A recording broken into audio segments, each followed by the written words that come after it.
முதல்வர் மு.க.ஸ்டாலின் அவர்கள் திருச்சி சிவாவுடைய கட்சி பதவியையும் துணை பொதுச்செயலாளர் பதவியையும் அவருடைய அரசியல் பதவியான ராஜ்யசபா உறுப்பினர் பதவியையும் உடனே நீக்கணும்.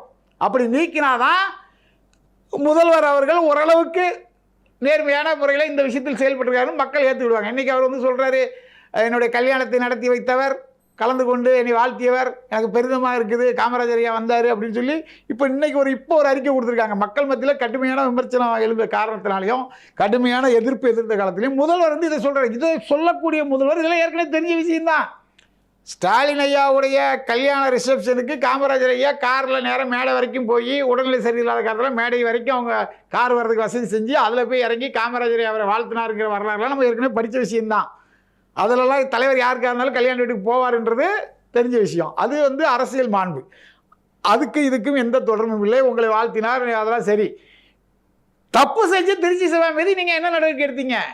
நீங்கள் கட்சி பொறுப்பிலிருந்து நீக்கணும்னு சொன்னது பரவாயில்ல, பதவியிலிருந்து ஏன் நீக்கணும்னு சொல்கிறீங்க? அது அவர் பதவி கொடுத்தது யாரு? அப்போ திமுகவுடைய கட்சி பதவியில் இருக்கிற துமுறனாலையும் ராஜ்யசபா உறுப்பினராக கடந்த 20 ஆண்டுகள் இருக்கிற துமுறல் தானே இவர் இந்த மாதிரி பொய்யான கட்டுக்கதையில் பேசுகிறாரு.